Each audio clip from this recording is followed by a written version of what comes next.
Los dolores en la zona abdominal son desagradables y a menudo van acompañados de preocupaciones. ¿Será algo grave? En esta zona tan vulnerable de nuestro cuerpo se encuentran la mayor parte de los órganos, principalmente los del sistema digestivo, como lo son el estómago, los intestinos, el hígado, la vesícula biliar y páncreas. Cualquier problema en alguno de estos órganos, tanto si es leve como si es grave, transitorio o crónico, puede desencadenar un dolor abdominal. Para valorar si merece una visita a urgencias y saber explicar a nuestro doctor nuestros síntomas, le invito a que se quede con nosotros en Buena Salud, en donde con la ayuda de nuestros expertos podamos empezar por definir qué tipo de dolor le aflige. Iniciamos.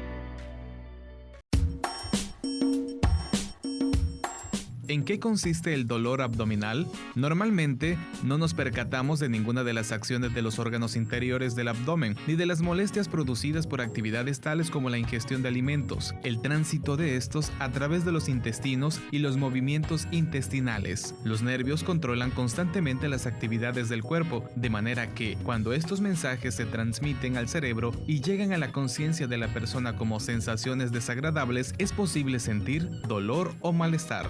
El dolor puede surgir desde cualquier estructura interior del abdomen o de la pared abdominal. Además, los mensajes de dolor que se originan en el pecho, espalda o pelvis pueden a veces percibirse como precedentes del abdomen. Por ejemplo, los pacientes con ataques cardíacos o neumonía en ocasiones se quejan de dolor en la parte superior del abdomen en lugar de dolor en el pecho.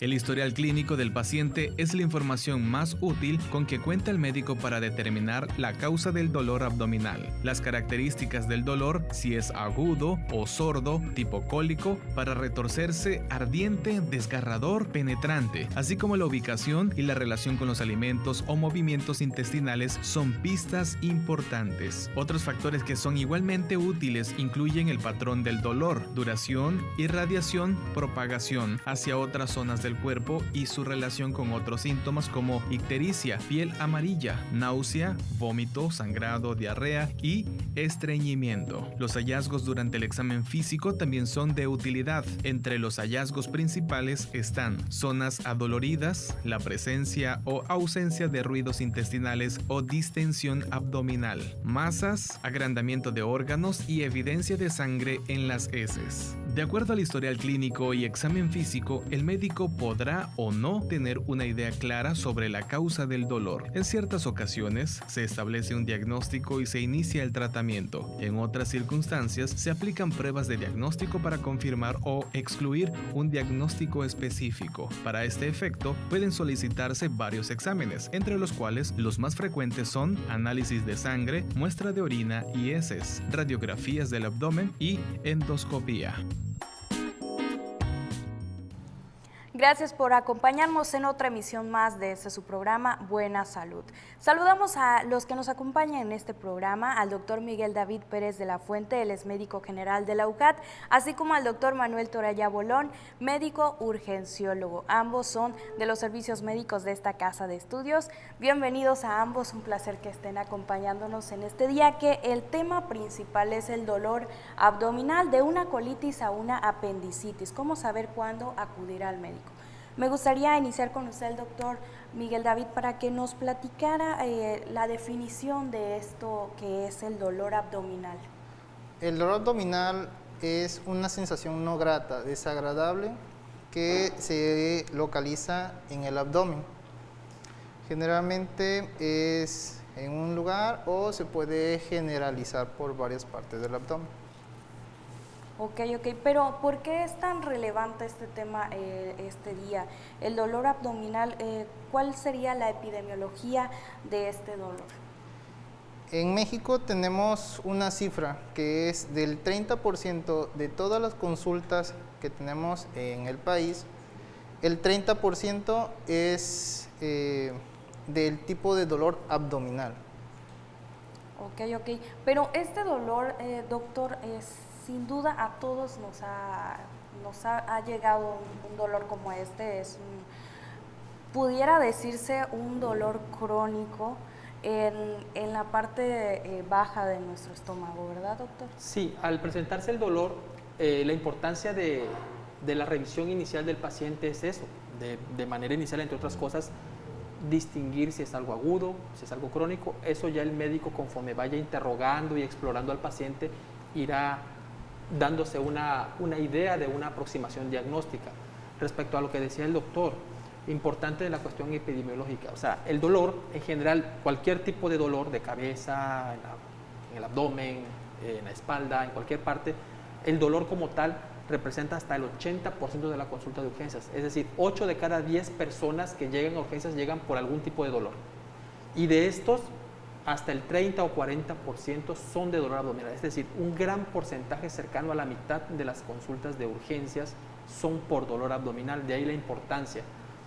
Y sobre todo porque, como vamos a ver a lo largo del programa, los tratamientos pueden ser desde simple vigilancia, desde medicamentos, cuestiones dietéticas, hasta algo quirúrgico. Y por eso la importancia de determinar un diagnóstico, porque si no se establece de manera oportuna, de manera exacta, pueden haber complicaciones que también las vamos a platicar más adelante. Exactamente, doctor. Y qué bueno que toca este tema, porque principalmente queremos saber cuáles son las causas más frecuentes del dolor abdominal. ¿Podría ser estrés? ¿Podría ser qué es lo que está...?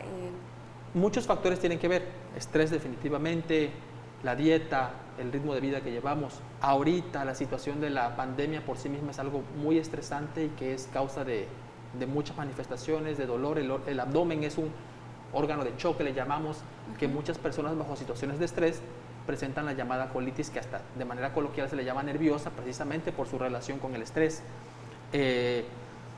entre otras causas. Y puede ser tan simple como eso: manejo del estrés, manejo de una dieta adecuada, hasta complicaciones, apendicitis, hernias, procesos vesiculares, problemas renales, litiasis, otras causas no tan frecuentes, pero que sí son muy delicadas, así que es importante su diagnóstico oportuno para evitar que se compliquen. Y es que fíjense que uno de los doctores de ahí de servicios médicos me platicaba que la mayoría de estas enfermedades son provocadas por el estrés, como bien decía usted, ¿no? El tener un estilo de vida muy acelerado, el no comer a sus horas, la temperatura es un factor que pudiera influenciar en nuestro estado de salud, ¿no? Pero siempre la cuestión emocional es como que uno de los factores que pudiera intervenir en este tipo de dolores, en este caso el dolor abdominal. Claro que sí. Lo que menciona también del estilo de vida, nosotros llevamos un estilo de vida que es sedentario por naturaleza, ahorita. Entonces, ¿qué es lo que nos pasa? Se alteran nuestros horarios de comida, se altera el tipo de comida que tenemos, y eso también provoca gases intestinales, provoca múltiples expresiones del dolor en nuestro cuerpo. Sí, yo creo que igual es importante que las personas tengamos pues un poquito más de precaución en esta cuestión, porque pudiera llegar a ser quirúrgico este problema, ¿no, doctor? Sí, claro, por supuesto. Y en cuanto a los cuidados, es importante, como bien dice, porque valga la expresión, incluso por negligencia de uno mismo como paciente, más allá de que en este momento yo esté como médico, como consultor, hay personas que ya se saben portadoras de ciertas patologías, y a pesar de saberse con ese factor de riesgo, hacen hábitos o toman hábitos que no deberían de tomar. Es decir, pacientes que ya saben que padecen gastritis, que padecen colitis, y sin embargo, a pesar de eso, comidas copiosas, comidas condimentadas, ayunos prolongados, comer picante, es decir, cosas que van a exacerbar o agudizar un problema que ya traen. De ahí la importancia del autocuidado también, y del acudir de manera oportuna a una valoración médica. ¿Cuál podría ser estos cuidados, doctor, para evitar este tipo de problemas? Principalmente es la alimentación. Si estamos hablando de que el abdomen se encuentra el proceso de nuestro alimento a el desecho, entonces lo que nosotros comemos es lo que básicamente es lo que va a hacer que nuestros intestinos estén trabajando adecuadamente. Si estamos bien hidratados, si estamos consumiendo una dieta equilibrada, eso va a hacer de que los intestinos caminen como deben de ser. Dentro de la experiencia que ustedes tienen en el ámbito de la salud, ¿alguna experiencia que ustedes quisieran compartirnos de algún caso que pues se agravó por esta cuestión?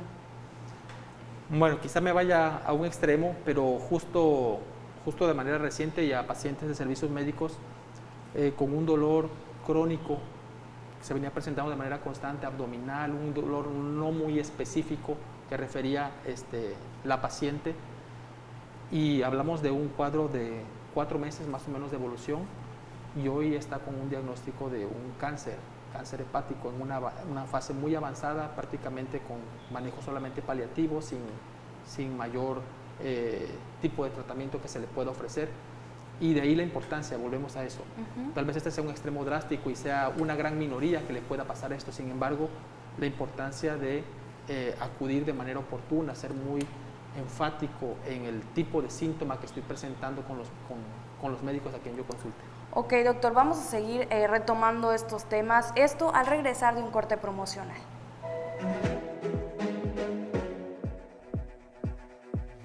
Dichos y hechos.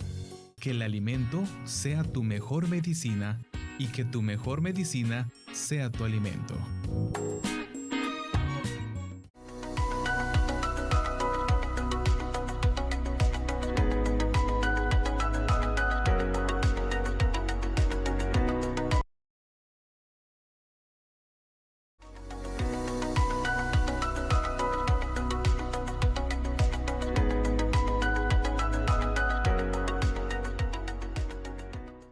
Ya estamos de regreso en este su programa Buena Salud, claves para enriquecer tu vida. Seguimos platicando con estos expertos de este día, el doctor Miguel David Pérez de la Fuente, así como el doctor Manuel Toraya Bolón.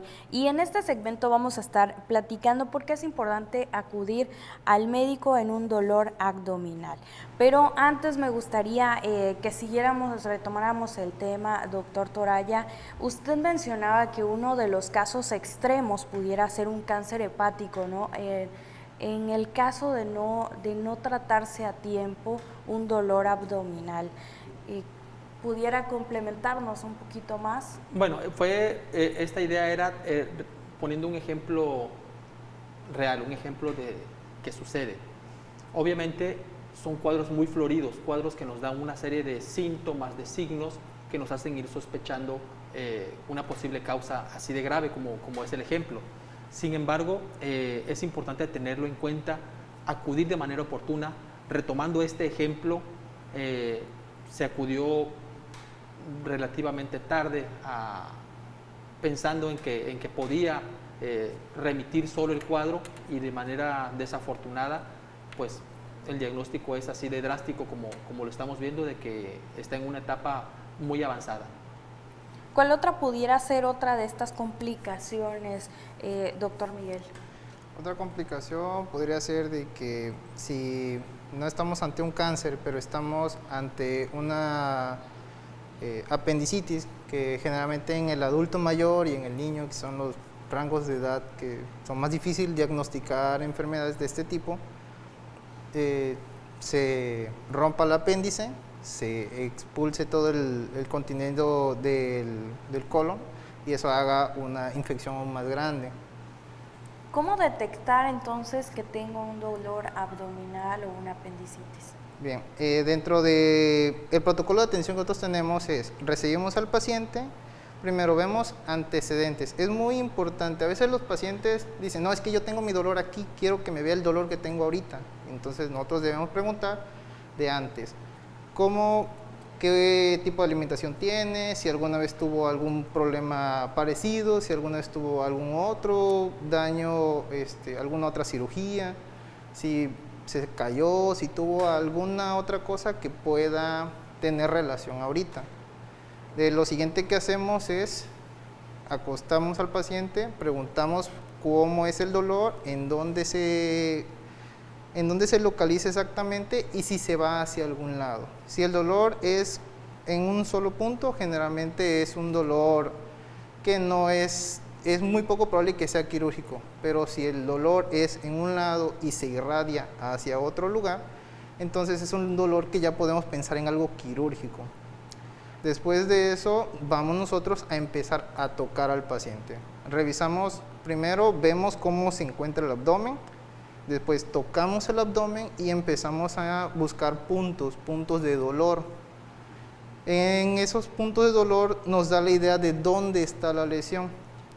Después de ver esos puntos de dolor, nosotros tenemos ya que empezar a relacionar los antecedentes, lo que me dice el paciente y lo que yo estoy observando.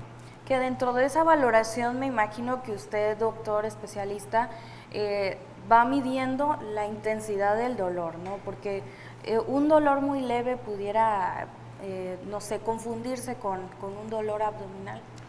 Sí, es muy importante la localización del dolor. Si el dolor se encuentra leve, pero tocamos otra zona, y en esa zona es donde está el dolor más fuerte, podríamos pensar que es un dolor que se irradia hacia esa zona.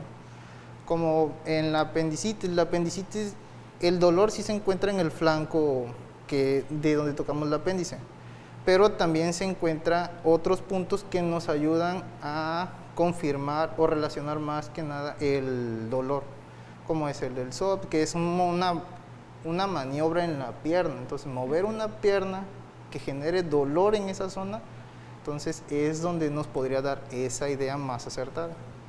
Qué interesante. Y doctor, a mí me gustaría saber, dentro de esta valoración que también se le hace al paciente, ¿qué otro signo es importante al momento de la inspección del paciente? Okay. El dolor en general es importante aquí aclarar esta parte de que la persona cuando llega con dolor, lo que quiere es que le quiten el dolor, y a veces puede resultar molesto o incómodo para el paciente, que encima el médico parece que está preguntando cosas que pareciera que no vienen al caso. Sin embargo, como bien dijo el doctor, todos los datos que se le preguntan al paciente son importantes y relevantes para hacer una impresión diagnóstica.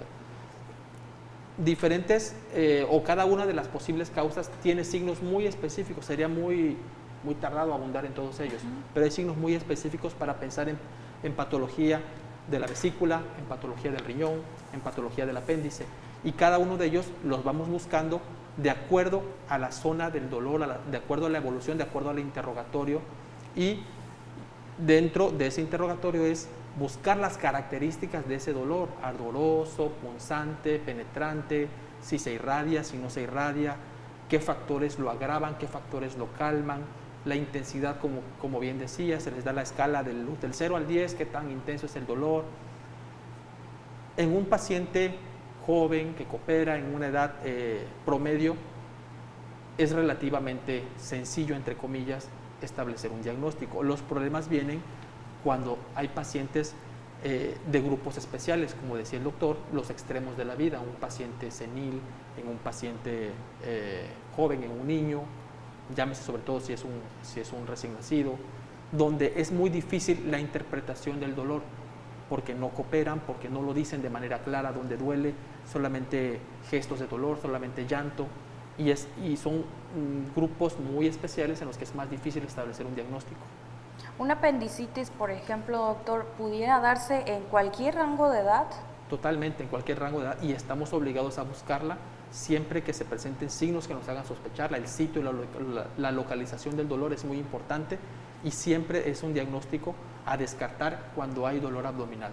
Y de ahí lo que decíamos al inicio, la importancia de la no automedicación, los cuidados y demás, para no entorpecer el diagnóstico, enlentecerlo y hacerlo en una etapa muy avanzada donde el paciente pueda requerir un tratamiento mucho más radical o más complejo del que pudiera ser en un inicio. ¿Qué tipo de estudios son importantes, doctor Miguel, para descartar o más bien para saber que uno tiene este tipo de padecimientos? El principal o el que más nos ayuda por su costo, por el resultado que es enseguida y por la interpretación que es enseguida, es el ultrasonido. Es un estudio que es muy accesible, en la mayoría de las unidades se encuentra y nos da muchísima información. ¿Por qué? Porque estamos viendo exactamente los órganos en el momento. Ya después nos vamos a los que son un poco más caros y son más difíciles de acceder, que es una tomografía, una resonancia, y nos podemos guiar de otro que sería la radiografía, que también es muy accesible y también nos da muchísima información. Por ejemplo, ustedes como especialistas, ¿qué es lo que detectan al momento de una de estos estudios o de estas pruebas? ¿Qué es lo que ustedes se fijan principalmente? Nos fijamos principalmente en la forma en la que está el órgano, en dónde está localizado y si tiene alguna imagen dentro del órgano. Por ejemplo, si tenemos una vesícula que está muy inflamada, revisamos si está adentro alguna piedrita o si alguna de las vías que están saliendo de la vesícula está obstruida. Ok. ¿Algún otro elemento que usted considere que Sí. es necesario? En este sentido es muy importante saber que los estudios, los auxiliares de diagnóstico son eso, auxiliares de diagnóstico.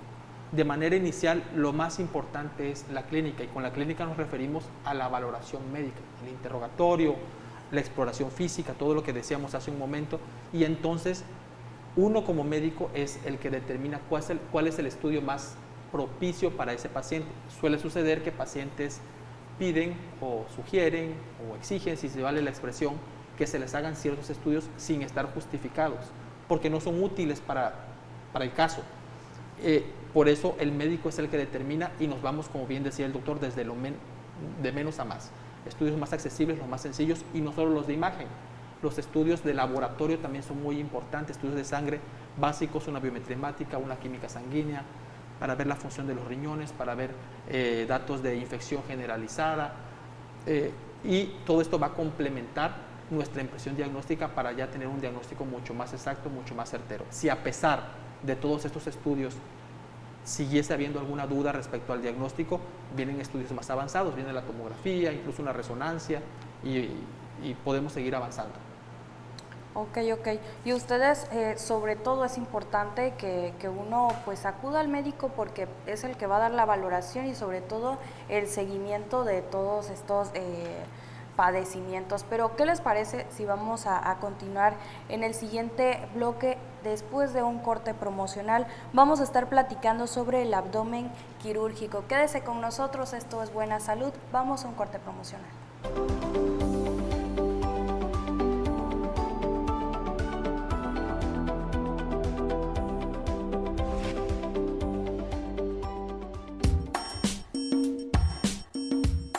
El paracetamol podría adormecer las emociones.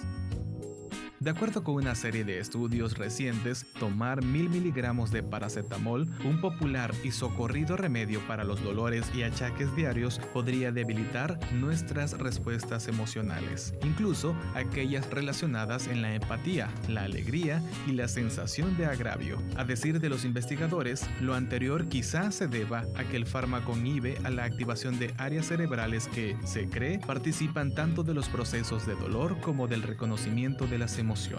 Mientras el organismo no elimine la sustancia, esta conserva su capacidad de alterar la percepción de riesgos, lo cual podría afectar tu salud y bienestar. Toma esto en cuenta antes de recurrir al paracetamol si tienes que conducir, por ejemplo, o tomar decisiones con respecto a las normas sociales de protección relacionadas con el COVID-19.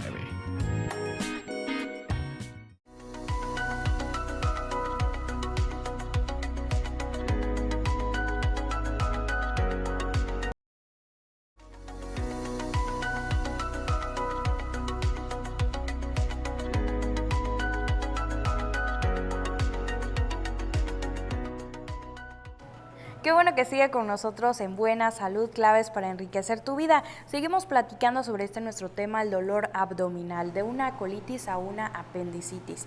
Y bueno, vamos a ir abordando un poquito con nuestros expertos sobre cuáles son las causas más frecuentes de la cirugía abdominal. Empezamos con usted, doctor. Bueno, del dolor agudo en abdomen que ya habíamos dicho, Del 50% va a ocupar una hospitalización y de ese 50%, un 30 al 40% va a necesitar cirugía. Entonces, ¿cuáles son las principales? Sería la vesícula, que es una colecistitis, sería una apendicitis, en realidad la apendicitis será la causa número 1, después seríamos con las coles, y litos. Litos son piedras que están alojadas ya sea en riñón, en vesícula, que también pueden migrar y generar algo que se llama pancreatitis. La pancreatitis también es una patología que tiene que ser quirúrgica. Ok, todas estas patologías que me acaba de comentar son de cirugía, ¿no? De cirugía. Y estas cirugías obviamente pues son muy dolorosas o...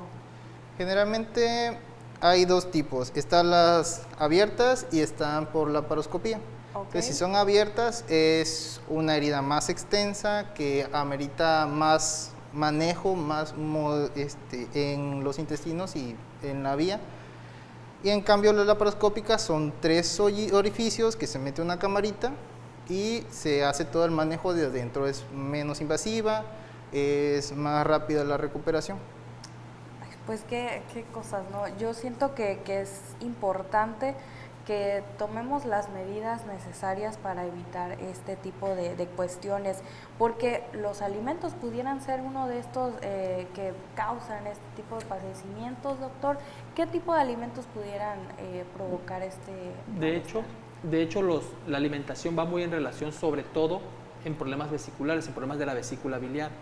Es muy frecuente que personas que ya se conocen portadoras de cálculos biliares, de piedras en la vesícula, sabiendo que no deben de comer ciertos alimentos, sobre todo hablamos de grasas, condimentos, irritantes, los consumen y invariablemente acuden al servicio de urgencias por dolor. Se agudiza su cuadro y en ocasiones pueden requerir que la cirugía que pudiera ser programada inicialmente se tenga que hacer de manera urgente. No siempre las cirugías, también esto es importante, no siempre todas las cirugías abdominales tienen que ser con carácter urgente. Algunas de ellas se pueden programar para que el paciente llegue en mejores condiciones al procedimiento. Llámese problemas de la vesícula, insisto, no siempre se tienen que hacer urgentes, se pueden programar. Problemas de hernias se pueden programar. También es frecuente que pacientes que tienen un proceso herniario, tienen una bola en el ombligo, en la ingle, como no da molestias, como no da dolor, pasar años, literalmente años con ese problema hasta que se agudiza, hasta que ese intestino se tuerce, se da vuelta, se encarcera y entonces es una cirugía de urgencia y que puede ser mucho más complejo cuando se pudo haber hecho de manera programada. ¿Qué es lo que se realiza en caso de abdomen quirúrgico? ¿Qué se tiene que hacer? ¿Qué aspectos hay que tomar en cuenta, doctor? Lo primero es la edad, si el paciente tiene alguna patología previa, hipertensión, problemas cardíacos. Entonces eso lo valora el médico anestesiólogo. Él decide el tipo de riesgo que hay. Por eso lo que mencionaba el maestro, que mientras más programada sea la cirugía, menos es el riesgo que corre el paciente. Porque si no, ¿qué pasa? Llega un paciente que ya es hipertenso, está descontrolado, tiene problemas cardíacos y hay que meterlo a quirófano. Entonces no hay manera de tenerlo en un control, bajar sus cifras de tensión arterial. Entonces ni modo, lo meten a quirófano y es más riesgo para el paciente. ¿Cómo cuántos días son de la recuperación de un paciente que Es muy ambiguo. ¿Por qué? Porque depende mucho del tipo y la extensión de la lesión. Si fue una cirugía que fue limpia, que se sacó todo, se hizo muy poca manipulación y salió sin eventos adversos, puede ser de 10 a 15 días la primera recuperación, ya después son cuidados en casa. Ok, que precisamente va de la mano con lo que vamos a abordar ahorita. ¿Cuál es el seguimiento que debe tener un paciente posoperado? ¿Cuáles son estas indicaciones? ¿Su dieta cómo debe de ser? Es importante tener en cuenta que un paciente que se somete a cirugía abdominal, a cirugía de sistema digestivo, de tubo digestivo, no, es muy distinta esa cirugía a una cirugía extraabdominal, porque se está trabajando precisamente en el tubo digestivo, por donde va a pasar la alimentación, lo que se come, lo que se toma va a pasar por allí, y de manera que alimentación tiene que ser gradual. Es importante tener en cuenta también qué otras enfermedades pudiera tener ese paciente. Si hablamos de un paciente hipertenso, si hablamos de un paciente diabético, si hablamos de un paciente obeso, etcétera, etcétera. Todas estas patologías también van a determinar el tipo de dieta que tiene que llevar esta persona. No es lo mismo una cirugía en una persona de 25, 30 años, sin ninguna enfermedad, con un índice de masa corporal idóneo, a una cirugía en una persona de 70 años, diabético, hipertenso, obeso, con problemas cardíacos, como decía el doctor. Es decir, aumentan sus factores de riesgo y los cuidados posoperatorios también. También tiene mucho que ver el momento en el que ese procedimiento se realiza. Si se realiza de manera oportuna, generalmente la recuperación es mucho más rápida, porque se ataca el problema de manera así oportuna, que cuando ya está perforado el órgano que se va a trabajar, que ya hay algún proceso infeccioso localizado, que ya hay pus adentro de la cavidad. Es decir, dependiendo de lo que se encuentre el cirujano al momento de entrar a ese abdomen, también va a marcar la pauta de qué tan lenta puede ser la recuperación que va a tener este paciente. Hablamos de cuanto al tema de la alimentación, doctor Miguel, ¿qué tipo de alimentos pudieran ser idóneos para un paciente posoperado?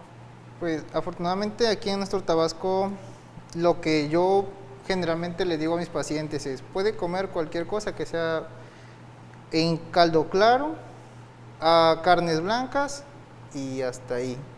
Verduras que no sean mucho verde, nada más, que sea generalmente chayote, pero en muy poca cantidad. Ok.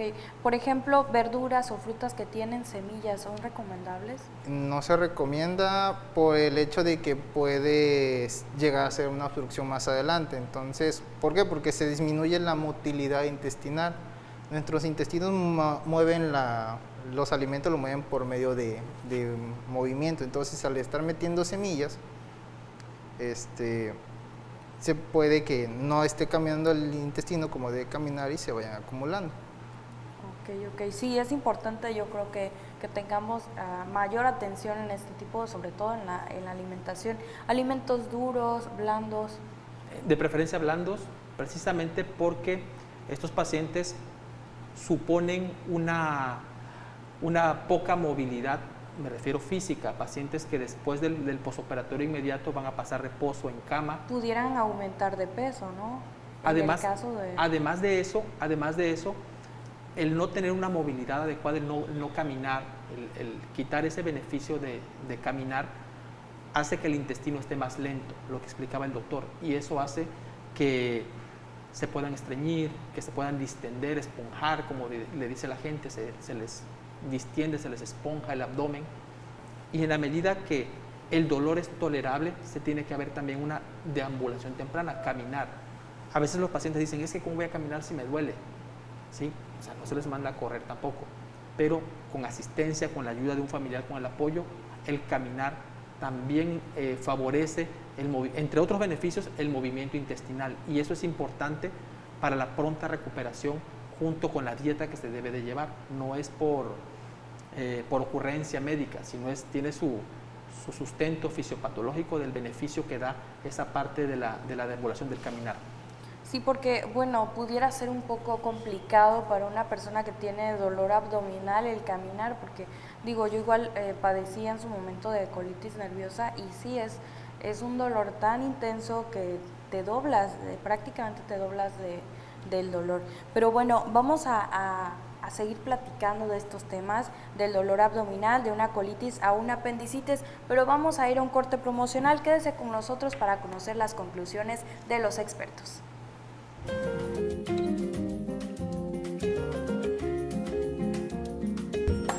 Protección en la despensa.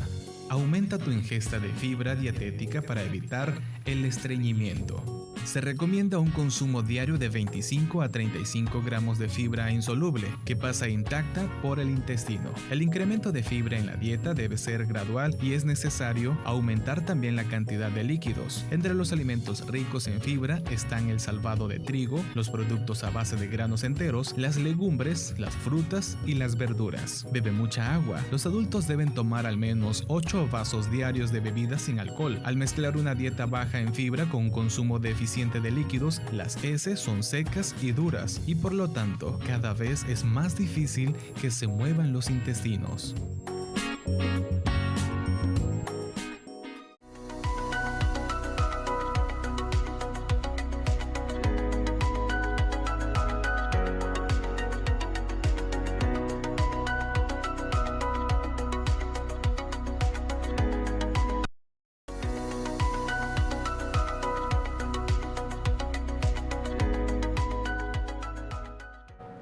Qué bueno que siga con nosotros en este espacio, Buena Salud, claves para enriquecer tu vida. Y bueno, seguimos abordando el tema del dolor abdominal. Es momento de escuchar las conclusiones de nuestros expertos. Y bueno, primeramente me gustaría que doctor, nos platicara cuáles son estos puntos clave para descartar un abdomen quirúrgico. Ok. De entrada, lo primero es la valoración médica. Sí, es muy difícil, si no imposible, decir con la sola consulta de me duele el abdomen, decir te van a operar o no te van a operar, es quirúrgico o no es quirúrgico. Se tiene que hacer todo un protocolo de estudios, todo un abordaje, como ya mencionó en su momento el doctor, desde la valoración inicial, análisis constantes, hasta descartarlo. A veces no es tan sencillo, en ocasiones sí, en ocasiones no, tan sencillo como en una primera consulta con el tratamiento inicial ya descartarlo. Es válida también en caso de persistir las molestias, es válida una segunda opinión. En caso de que a pesar del tratamiento inicial, a pesar de las observaciones hechas por un primer médico, el dolor persistiera, buscar la opinión de un segundo médico también es válido. La finalidad es establecer un diagnóstico exacto, porque como dijimos, la diferencia está en que puede ser solamente un tratamiento médico, un tratamiento conservador, con medicamentos, con dietas, con ciertos hábitos, hasta lo quirúrgico. Pero es muy difícil decirlo de manera exacta o de manera tácita cuándo se descarta o no, sino en la medida que se va revisando al paciente y en la medida de que va habiendo mejoría con el tratamiento inicial, podemos decir se resolvió el tratamiento, o a menos que el cuadro sea del todo florido para una patología específica que nos permita descartarlo desde un inicio. Exactamente, y que como bien decía usted al inicio, el dolor abdominal es una de las primeras causas por las que uno acude a urgencias, ¿no? Por supuesto, es prácticamente 3 de cada 10 personas que acuden a urgencias llegan por dolor abdominal. Y esto nos habla de un volumen de pacientes muy grande y de ahí la importancia de eso. Y la otra parte que también no me gustaría dejar de mencionar es evitar la automedicación. Es importante también cuando un paciente ya llega con un cuadro de muchos días y automedicado, ahorita pues es muy fácil acceder a medicamentos para el dolor, antiespasmódicos, antidiarreicos y demás, que en ocasiones funcionan, pero en ocasiones lejos de ayudar, terminan complicando a la persona y haciendo un cuadro enmascarado que sea más difícil de detectar o de detectarlo de manera ya tardía. Exactamente, porque bueno, para este tipo de medicamentos o bueno, alternativas, siempre es importante tener antes el punto de vista médico, ¿no? Porque pues tiene su periodicidad o tiene su dosis, ¿no? Idónea.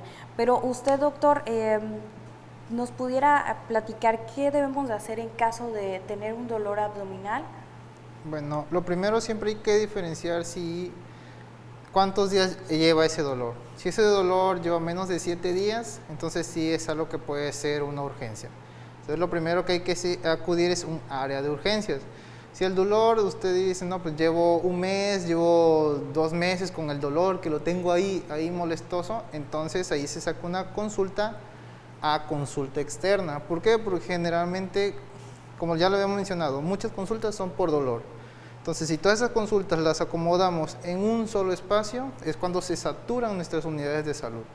Entonces, por eso muchas personas se quejan de que en urgencias los hacen esperar horas y horas. Básicamente es porque no se van hacia donde tenemos que dirigir a los pacientes. Entonces, si es de menos de 7 días, es un dolor que puede ser una urgencia. Entonces, se acude primero a una valoración. En esa valoración, el médico va a indicar todo lo que se le tiene que solicitar. Es lo primero que hay que hacer, siempre ver si el dolor lleva poco tiempo o lleva mucho tiempo. ¿Cuáles podrían ser estos avisos, ¿no? que nos pudiera emitir nuestro cuerpo para que nosotros sepamos, ay, tengo que ir al médico, ¿no? Ok, si es un dolor que se presenta de primera vez, tenemos el ejemplo de un paciente que padece colitis, que es de las causas más frecuentes de dolor abdominal, pero en esta ocasión el cuadro es distinto a lo presentado habitualmente, eso es algo a tener en cuenta. Cuando se sale de lo habitual, cuando se sale de lo que normalmente tiene esa persona. Cuando además del dolor, ¿cuáles son los síntomas que lo acompañan? Si además de eso se acompaña de fiebre, si además de eso se acompaña de vómitos, si además de eso hay sangrado, sea por la boca o vía rectal, son datos de alarma que nos deben de hacer pensar en alguna patología seria, en una patología importante que requiere un escrutinio mucho más avanzado, mucho más detallado para descartar algo quirúrgico. Ok, doctor. Y bueno, también destacar que nuestra máxima casa de estudios cuenta con este espacio de servicios médicos y que ofrece todo este tipo de valoración y seguimiento a los pacientes, ¿no? A los derechohabientes. A todos los derechohabientes se atienden en nuestra unidad. Tenemos ambas zonas, tenemos una zona que es de urgencias, que es la valoración inicial, y tenemos también la consulta externa. También tenemos especialistas que de nuestra consulta externa o nuestra consulta de urgencias referimos con los especialistas, y también tenemos atenciones fuera que ya son hacia otras instituciones que ya son de carácter privado. Ok, perfecto. Doctor, nos estamos acercando ya al final de este programa. ¿Algún mensaje que le quiera brindar al público? Sí, insisto mucho en la parte de la no automedicación y de acudir de manera oportuna a un servicio de urgencias. Podemos pensar que es una exageración acudir por un cólico que parece algo banal, sin embargo, puede resultar algo muy serio, y yo creo que es mucho más fácil o mejor como resultado para todos que nos digan no es nada serio, vete a casa, a que por no tomar la importancia se complique y termine en alguna cirugía o en algún problema mayor por no atenderlo de manera oportuna. ¿Nos puede repetir cuál es el tipo de alimentación que debe de tomar una persona para prevenir precisamente este cuadro? Pues sobre todo muchos líquidos, importante, agua sola, agua natural, es importantísimo mantenernos hidratados, sobre todo en nuestro medio, en nuestro Tabasco, con estos calores tan fuertes que hacen que nos deshidratamos con facilidad. Tenemos que consumir por lo menos 2 litros de agua diaria, muchas frutas, verduras, carnes sin exceso de grasa, mucha fibra para mantener un buen tránsito intestinal y evitar este tipo de complicaciones. ¿Y nos puede repetir cuáles son los alimentos que no debemos de ingerir precisamente para agravar este cuadro de... Evitar grasas saturadas, alimentos fritos, alimentos demasiado condimentados, irritantes, ácidos, porque van a exacerbar sobre todo problemas gástricos, problemas vesiculares también, que son muy frecuentes. Claro, doctor, finalmente con usted, ¿algún mensaje dirigido al público?